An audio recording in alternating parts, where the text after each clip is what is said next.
다 함께 성경 암송하심으로 새벽 기도회 시작하겠습니다. 너희는 사도들과 선지자들의 터 위에 세우심을 입은 자라. 그리스도 예수께서 친히 모퉁이 돌이 되셨느니라. 그의 안에서 건물마다 서로 연결하여 주 안에서 성전이 되어가고 너희도 성령 안에서 하나님이 거하실 처소가 되기 위하여 그리스도 예수 안에서 함께 지어져 가느니라. 아멘.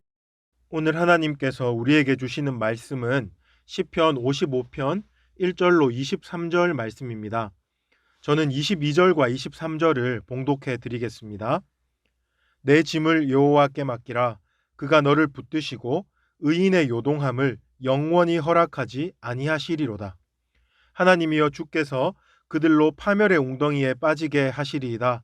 피를 흘리게 하며 속이는 자들은 그들의 날에 반도 살지 못할 것이나 나는 주를 의지하리이다. 아멘. 오늘 시편은 극한 근심과 고통 중에 있는 한 시인의 절절한 기도입니다. 시인은 기도 중에 자신이 당하는 핍박과 위험, 그리고 절친한 사이를 유지했던 친구들의 배신뿐 아니라 강포와 분쟁, 비열한 죄악이 판치는 도시에서 도망치고 싶은 마음까지도 이 시에서 오롯이 표현하고 있습니다. 시인이 이 시에서 사용하는 언어는 너무 격렬해서 다소 충격적입니다. 혹자는 이 시를 읽으면서 하나님의 백성이 저렇게 거칠고 잔인한 표현들을 사용할 수 있는가라는 의문이 들기도 하겠습니다. 그러나 사실 이는 시인이 기도 중에 하나님께 자신의 마음에 사무치는 고통을 쏟아내며 하는 말들이기 때문에 이것을 보면서 오히려 우리는 하나님 앞에서 이렇게 정직한 심령으로 자신의 마음을 가감없이 쏟아내는 시인의 모습을 공감할 수도 있을 것입니다. 오늘 시편은 크게 네 부분으로 구성되어 있는데, 먼저 1절로 5절에서 시인은 하나님께 간구하는 기도를 드리고 있습니다. 이 간구가 얼마나 긴박하고 절절한지 1절과 2절을 보시면 시인은 하나님께 내 기도에 귀를 기울이소서, 숨지 마소서, 나를 향해 집중하소서, 내게 응답하소서라고 호소합니다. 그리고 시인이 이렇게 호소하는 이유가 이어서 3절에 등장하는데요.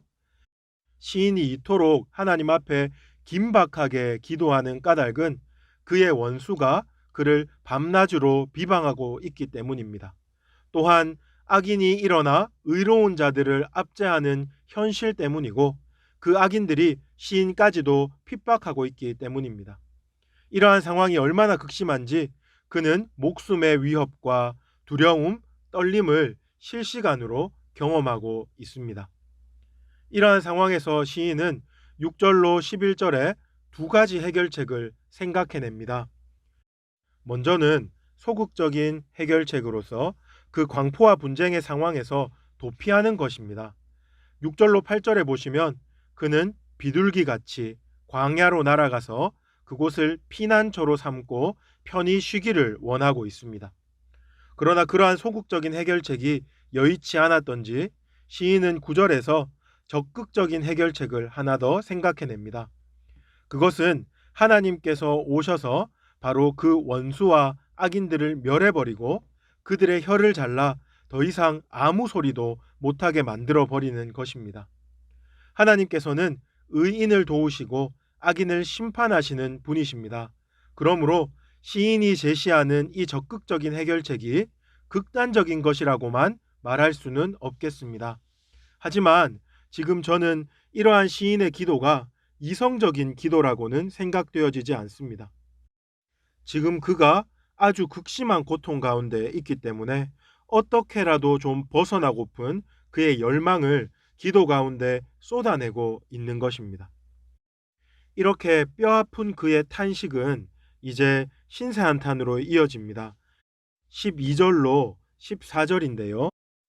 그의 신세가 참으로 딱합니다. 여기서 시인은 지금 그를 괴롭히고 핍박하는 원수, 그를 비방하는 적수들이 한때 자신의 동료요, 친구요, 가까운 친구였다고 고백합니다. 심지어는 이전에 그들과 함께 재미있게 의논했고 또 하나님 집에서 함께 예배하기까지 했었다고 말하는 이 시인의 고백을 듣고 있자면 그의 슬픔이 얼마나 클지 조금은 공감이 되는 것 같습니다. 이제 15절부터 시인은 이런 상황에 대해 하나님께서 해결해 주실 것을 매우 적극적으로 호소하고 있습니다. 그의 호소에는 두 가지 요소가 포함되어 있는데 극심한 고통과 근심에서 자신을 구원해 주실 것과 또한 악한 원수를 완전히 심판해 주실 것을 말하고 있습니다.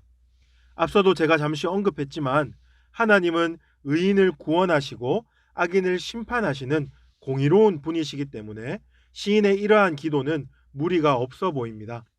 시인은 자신의 구원을 호소하면서는 자신의 간절함과 하나님의 신실하심에 기대고 있고 그리고 죄인의 심판을 호소하면서는 죄인들의 악함을 강조하고 있습니다. 먼저 17절을 한번 보십시오. 제가 읽겠습니다. 저녁과 아침과 정오에 내가 근심하여 탄식하리니 여호와께서 내 소리를 들으시리로다. 여기서 시인은 자신이 얼마나 간절하게 하나님께 부르짖고 있는지와 하나님께서 의인의 간구를 반드시 들으실 것이라는 확신을 고백하고 있습니다. 그런가 하면 19절에서는 자신을 괴롭히는 이들이 마땅히 심판받아야 하는 악인이라는 점을 호소하고 있습니다. 19절을 한번 보십시오. 옛부터 계시는 하나님이 들으시고 그들을 낮추시리이다. 그들은 변하지 아니하며 하나님을 경외하지 아니함이니이다. 이렇게 하나님께 자신을 도와주시기를 구원해 주시기를 간절히 호소한 시인은 이제 마지막으로 22절로 23절에서 하나님께서 자신을 도와주실 것을 확신하며 힘있게 기도를 마무리하고 있습니다. 22절은 마치 또 다른 시편에서 시인이 내 영혼아 네가 어찌하여 낭망하며 어찌하여 내 속에서 불안해하는고 너는 하나님을 바라라 그 얼굴의 도우심을 인하여 내가 오히려 찬송함이로다 라고 고백한 것과 똑같은 어조로 고백합니다. 매우 담대하게 자기 자신에게 이렇게 선포하는 것입니다. 22절입니다. 내 짐을 여호와께 맡기라. 그가 너를 붙드시고 의인의 요동함을 영원히 허락하지 아니하시리로다. 이렇게 말입니다. 이 선포 속에서 시인의 큰 확신이 느껴지시지 않습니까? 그런가 하면 23절에서는 마지막으로 다시 한번 그 악인들을 심판해 주실 것을 강구하고 있습니다. 사랑하는 성도 여러분, 지금까지 우리는 시편 55편의 내용을 함께 훑어보았습니다. 저는 이 시편을 읽으면서 이 긴박한 시편은 오늘을 살아가는 우리 성도들이 매일 드리는 기도와 매우 흡사한 것 같다는 생각을 했습니다. 아무런 걱정이 없이 평안 가운데서 하나님께 감사의 기도만을 드릴 수 있는 성도가 과연 몇 명이나 있겠습니까? 대부분의 사람들은 내후 외환에 시달리고 복잡하고 미묘하게 꼬인 인간관계를 경험하고 현실의 벽 앞에서 자꾸만 신앙적으로 무너지는 자신의 모습에 실망하면서 하나님께 도와달라고 살려달라고 기도할 것입니다. 우리가 오늘도 이렇게 기도하면서 하루를 살아가고 있지 않습니까?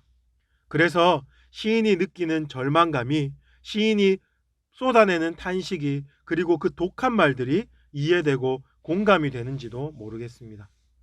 하지만 이 시편을 읽으면서 그냥 시인에게 공감하는 정도로 끝나면 안 됩니다.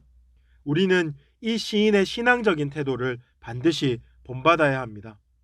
그는 절망적인 상황에서도 사실 다 포기하고 도망치고 싶은 상황에서도 하나님을 의지하고 있습니다.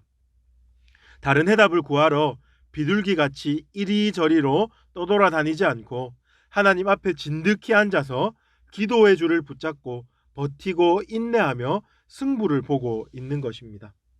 청년 시절에 저를 가르쳐 주셨던 목사님은 기도는 하나님 앞에서 승부를 보는 것이라고 말씀해 주셨습니다.